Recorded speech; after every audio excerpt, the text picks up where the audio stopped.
আসসালামু আলাইকুম রহমতুল্লাহি বারাকাতুহু। তো আজকে আমরা দেখব যে কিয়ামতের দিন কোনো মানুষ বা কোনো অলিয়া উলিয়া কি পারবে মানুষের জন্য সুপারিশ করতে, বা সেদিন কি কোনো বিনিময় গ্রহণ করা হবে। তো সেই বিষয়ে আজকে আমরা দেখব। আসলে আমরা অনেক ওয়াজ মাহফিলে শুনে থাকি যে পীর পারবে মানুষকে সুপারিশ করতে মানুষের জন্য। অনেক মুহাদ্দিস আছে, তাদের বই আমরা দেখেও পড়েছি যে তারা সুপারিশ করার সুযোগ পাবে, তারা মানুষকে জান্নাতে নিয়ে যাবে। তো বিভিন্ন ধরনের আমরা শুনে থাকি। তো আমরা দেখব যে কোনো মানুষ কি পারবে কিয়ামতের দিন কোনো কারোর জন্য সুপারিশ করতে। তো আলহামদুলিল্লাহ, আমরা আগের ভিডিওতে 122 আয়াত কভার করেছিলাম। তো আল্লাহর নাম নিয়ে আজকে 123 থেকে স্টার্ট করছি। واتقوا يوما لا تجزي نفس عن نفس شيئا ولا يقبل منها عدل ولا تنفعها شفاعة ولا هم ينصرون।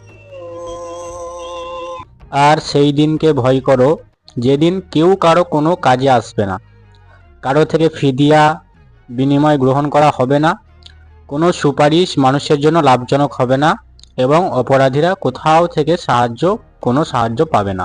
তো সেই দিনকে বলতে গেলে কিয়ামতের দিনকে বোঝানো হয়েছে, হিসাবের দিন। তো কি বলছে, সেদিন কারো কাছ থেকে ফিদিয়া মানে কোনো কিছুর বিনিময় কেউ সেদিন বলতে পারবে না যে তুমি আমাকে, আল্লাহ আমাকে জান্নাতে দিয়ে দাও, তার বদলে গোটা দুনিয়া আমি তোমায় দিয়ে দিলাম, মানে কোনো কিছুর বিনিময়, যেটা আমরা বলি যে বিনিময়ে পুলিশকে বলি এত টাকা দিচ্ছি, তার বিনিময়ে আমাকে ছেড়ে দাও, ঘুষ। তো সেদিন কোনো কারো কাছ থেকে কোনো বিনিময় গ্রহণ করা হবে না। মানুষ বিনিময় দেবে কোথা থেকে, আর কি বা বিনিময় দেবে? কারণ দুনিয়া ছাড়া, আল্লাহ ছাড়া সবকিছুই আল্লাহর সৃষ্টি, সবই তো আল্লাহর। যার জিনিস তাকে আবার কি করে বিনিময় হিসেবে দেওয়া যায়? তো সেদিন কারো কাছ থেকে বিনিময় গ্রহণ করা হবে না, কোনো সুপারিশ মানুষের জন্য লাভজনক হবে না, কোনো সুপারিশই মানুষের জন্য লাভজনক হবে না, এবং অপরাধীরা শাস্তি পাবেই, কোথাও থেকে তারা কোনো সাহায্য পাবে না।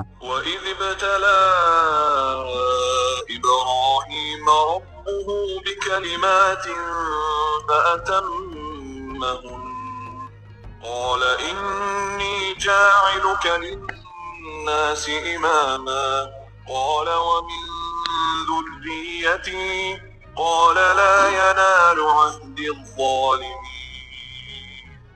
স্মরণ করো যখন ইব্রাহিমকে তার রব কয়েকটি ব্যাপারে পরীক্ষা করলেন এবং সেসব পরীক্ষায় সে পুরোপুরি উতরে গেল।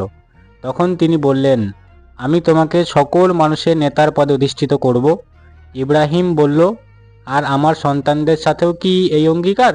জবাব দিলেন, আমার এই অঙ্গীকার জালেমদের ব্যাপারে নয়। তো প্রথমে আল্লাহ ইব্রাহিম আলাইহিস সালামকে কিছু পরীক্ষা করলেন।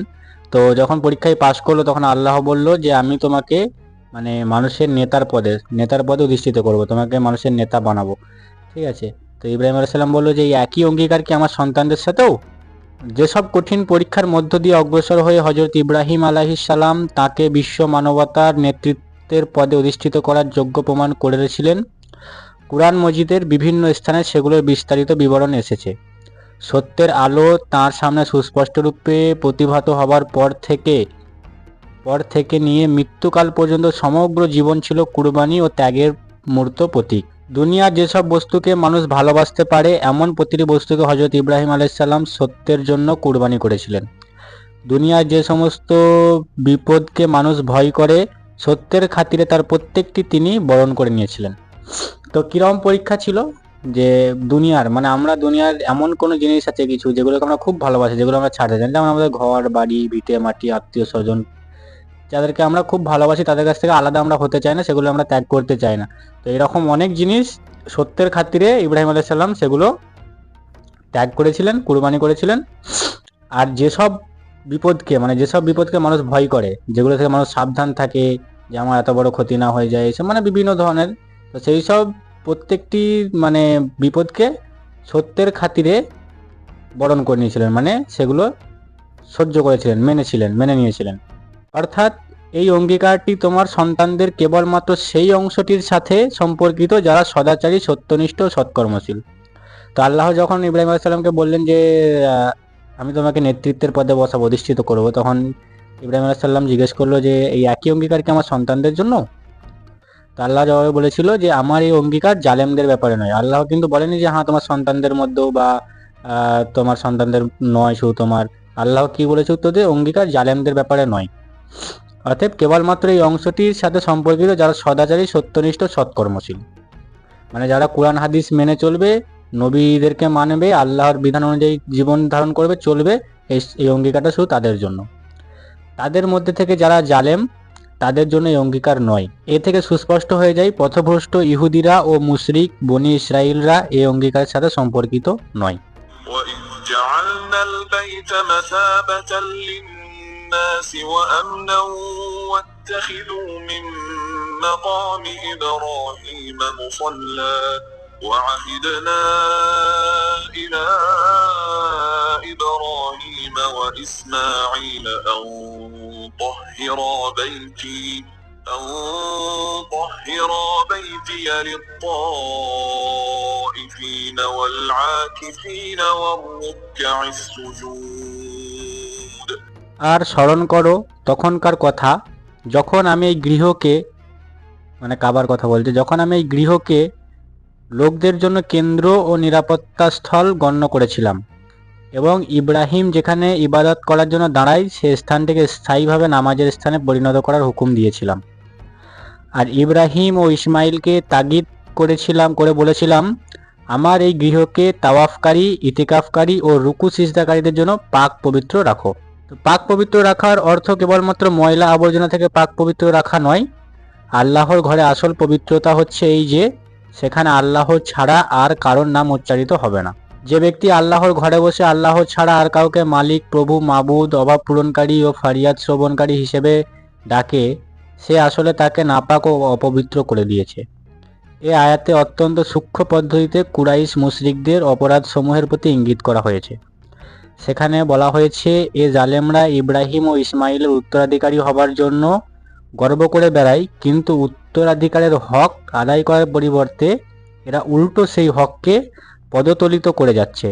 কাজেই ইব্রাহিম আলাইহিস সালামের সাথে যে অঙ্গীকার করা হয়েছিল তা থেকে বনি ইসরাইলরা যেমন বাদ পড়েছে, তেমনি এই ইসমাইল মুশরিকরাও বাদ পড়ে গেছে। অর্থাৎ এখানে কি বলতো, যে বনি ইসরাইলরা যে বাদ পড়েছে, যে অঙ্গীকার ইব্রাহিম আলাইহিস সালাম করেছিল মানে যে নেতৃত্বের পদে অধিষ্ঠিত করা, তো তেমনই ইসমাইল, মানে আমাদের যে ইসমাইল বংশ আমরা, উম্মতে মুহাম্মাদি, তো এর মধ্যেও যারা জালেম মুশরিক তারাও বাদ পড়ে গেছে। وإذ قال إبراهيم رب اجعل هذا بلدا آمنا وارزق أهله من الثمرات من آمن منهم بالله واليوم الآخر قال ومن كفر فأمتعه قليلا ثم أضطره إلى عذاب النار وبئس المصير।